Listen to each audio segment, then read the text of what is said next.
Ngomongin soal AI atau kecerdasan buatan, di dunia pendidikan tuh, wah, rame banget kan? Ada yang bilang ini bakal ngubah total cara kita belajar, tapi ada juga yang khawatir ini malah bikin kita jadi malas mikir. Jadi, sebetulnya yang mana sih yang benar? Yuk kita bedah bareng-bareng. Perdebatan soal AI di kelas ini emang kayak dua sisi mata uang. Di satu sisi, ada yang semangat banget, ngelihatnya sebagai keajaiban. Di sisi lain, ada yang skeptis banget, nganggapnya sebagai ancaman. Jadi pertanyaannya masih sama, AI ini bakal jadi solusi ajaib atau justru jadi bumerang buat cara kita belajar?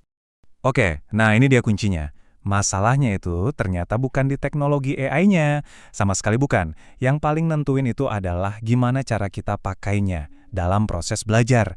Jadi bukan alat yang penting, tapi tugas yang kita kasih ke alat itu. Biar lebih jelas, ini dia peta perjalanan kita kali ini. Kita akan lihat peran AI di kelas, terus kita kenalan sama kerangka kerja keren namanya ISR. Lewat kerangka ini, kita bakal ngupas tuntas bahayanya, peluangnya, sampai gimana AI bisa ngubah total cara kita belajar. Dan terakhir, gimana caranya biar semua ini berhasil. Yuk kita mulai. Kita kenalan sama yang namanya kerangka ISR. Anggap aja ini kayak kacamata baru buat ngelihat gimana sih sebenarnya AI itu bekerja dalam pembelajaran. Ini bakal bikin banyak hal yang tadinya kabur jadi lebih jernih. Jadi, ini dia visual dari model ISAR. Gampangnya, model ini memetakan 4 kemungkinan dampak AI ke cara kita belajar. Dia ngebandingin hasil belajar kalau pakai AI dan tanpa AI. Yang menarik, model ini nunjukin spektrumnya, dari yang dampaknya negatif banget sampai yang transformatif abis. Nah, ada 4 efek di sini. Inversi, substitusi, augmentasi, dan redefinisi ulang. Dengar namanya mungkin agak teknis ya. Tenang, kita bakal bongkar satu persatu artinya apa. Oke, kita mulai dari yang paling penting buat diwaspadai, inversi. Ini adalah zona bahaya. Efek negatif yang harus dihindari oleh semua guru dan siswa pas lagi pakai AI. Efek inversi ini terjadi pas alat yang niatnya ngebantu, malah jadi penghalang. Bayangin deh, kayak kalkulator yang saking seringnya dipakai, malah bikin kita lupa cara ngitung dasar.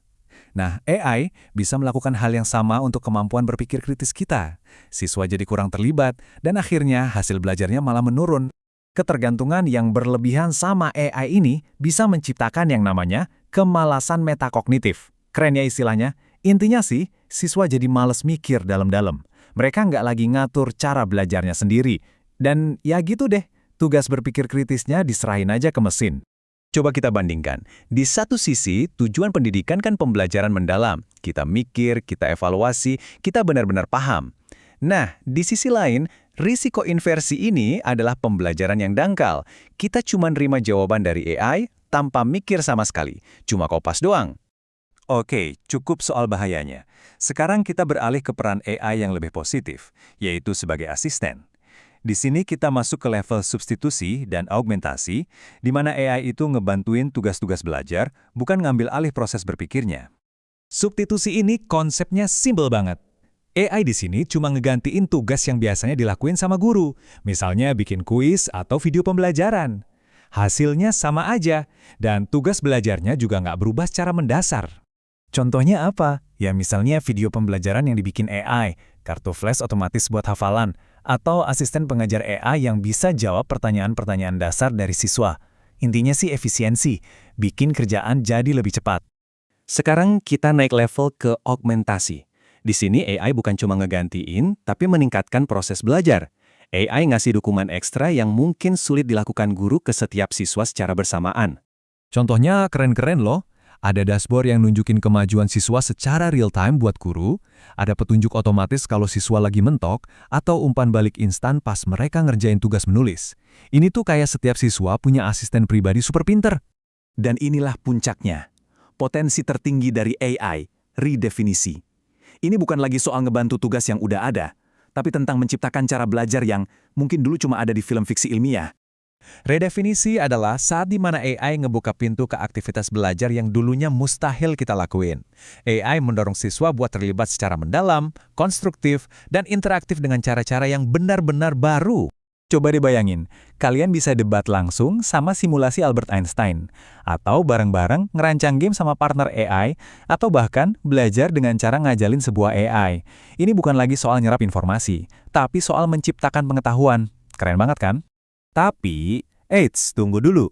buat bisa nyampe ke level augmentasi dan redefinisi yang keren tadi, dan yang paling penting, buat ngehindarin inversi, itu ada syaratnya. Ada beberapa hal yang harus kita siapin. Keberhasilan AI ini bergantung pada 3 pilar yang saling nyambung. Siswanya harus melek AI dan tetap kritis, gurunya harus punya keahlian pedagogis buat mengintegrasikannya dengan benar, dan sekolahnya juga harus nyediain infrastruktur dan dukungan yang dibutuhkan. Ketiganya harus jalan barengan. Jadi, pada akhirnya, kekuatan AI yang bisa mengubah pendidikan itu bukan ada di dalam kode-kode rumitnya. Kekuatannya ada di tangan kita, para pendidik dan pembelajar, lewat setiap pilihan yang kita buat di dalam kelas. Nah, jadi pertanyaan buat kita semua ke depannya jadi sangat jelas. Dengan kerangka INSAR ini di tangan, kita semua harus milih apakah kita mau puas hanya dengan mengganti apa yang sudah ada dengan AI, atau kita mau berani berjuang untuk mendefinisikan ulang arti belajar itu sendiri. Pilihan ada di tangan kita.